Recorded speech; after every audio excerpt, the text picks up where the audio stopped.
Halo semuanya, saya Dr. Adam Maulana. Apa kabar hari ini? Semoga kita semua selalu diberikan kesehatan, keselamatan, dan keberkahan oleh Tuhan Yang Maha Esa dalam menjalani aktivitas sehari-hari. Saya ingin mengajak kalian untuk sejenak memperhatikan kesehatan telinga. Bagaimana kondisi telinga Anda saat ini?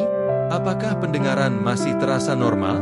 Apakah pernah mengalami rasa gatal, telinga terasa penuh, berdenging, atau bahkan penurunan pendengaran? Dan yang tidak kalah penting, apakah Anda sudah memeriksakan kondisi telinga secara rutin? Banyak orang seringkali mengabaikan kesehatan telinga karena merasa tidak memiliki keluhan. Padahal, berbagai masalah telinga seperti penumpukan kotoran, infeksi jamur, infeksi bakteri, hingga gangguan pendengaran dapat berkembang secara perlahan tanpa gejala yang jelas pada tahap awal. Ketika keluhan mulai dirasakan, kondisi tersebut terkadang sudah cukup mengganggu aktivitas sehari-hari. Menjaga kesehatan telinga sebenarnya dapat dilakukan dengan langkah sederhana, seperti menghindari kebiasaan mengorek telinga menggunakan benda tajam, menjaga telinga tetap bersih dan kering, serta melakukan pemeriksaan secara berkala apabila memiliki riwayat gangguan telinga. Pemeriksaan rutin dapat membantu mendeteksi masalah lebih dini sehingga penanganan dapat dilakukan dengan lebih cepat dan efektif. Ingatlah bahwa telinga merupakan salah satu organ penting yang membantu kita berkomunikasi, menikmati suara, dan menjalani kehidupan dengan nyaman.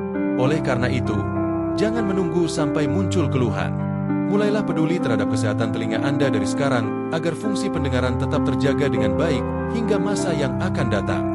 Pada kesempatan kali ini, saya ingin membahas salah satu kasus yang cukup sering terjadi, yaitu masuknya kecoa ke dalam telinga.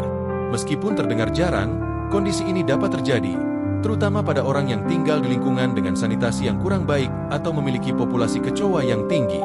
Kecoa merupakan serangga yang menyukai tempat lembab, gelap, hangat, serta dekat dengan sumber makanan. Lingkungan rumah yang kotor, adanya sisa makanan yang tidak segera dibersihkan, tumpukan sampah, saluran air yang kurang terawat, atau ventilasi yang buruk dapat meningkatkan jumlah kecoa di sekitar tempat tinggal. Pada malam hari, saat seseorang sedang tidur, kecoa dapat mencari tempat yang hangat untuk berlindung dan tanpa sengaja masuk ke dalam liang telinga. Ketika kecoa berada di dalam telinga, serangga tersebut akan terus bergerak karena merasa terjebak. Gerakan kaki dan sayapnya dapat menimbulkan rasa tidak nyaman, suara berdengung, nyeri hebat, hingga sensasi seperti ada sesuatu yang merayap di dalam telinga.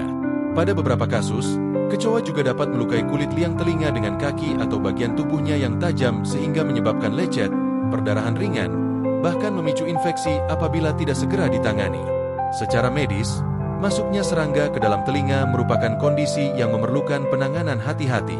Hindari memasukkan cotton bud, pinset, atau benda tajam lainnya karena justru dapat mendorong serangga semakin dalam dan meningkatkan risiko cedera pada gendang telinga. Dalam beberapa kasus, tenaga medis akan menggunakan cairan tertentu atau alat khusus seperti otoskop dan mikroskop THT untuk mengeluarkan serangga dengan aman tanpa merusak struktur telinga. Pencegahan tentu jauh lebih baik daripada pengobatan. Menjaga kebersihan rumah, membuang sampah secara teratur, menutup makanan dengan baik, mengurangi kelembapan ruangan, serta melakukan pengendalian hama merupakan langkah penting untuk mencegah kecoa berkembang biak. Lingkungan yang bersih tidak hanya mengurangi risiko kecoa masuk ke telinga, tetapi juga membantu mencegah berbagai penyakit lain yang dibawa oleh serangga. Pesan saya, jangan pernah menganggap remeh kebersihan lingkungan. Rumah yang bersih adalah investasi bagi kesehatan seluruh keluarga. Jika Anda atau anggota keluarga mengalami kecoa masuk ke dalam telinga, jangan panik dan jangan mencoba mengeluarkannya dengan benda tajam. Segera datang ke dokter atau dokter spesialis THT agar serangga dapat dikeluarkan dengan aman. Jagalah kebersihan lingkungan, karena telinga yang sehat berawal dari lingkungan yang sehat pula.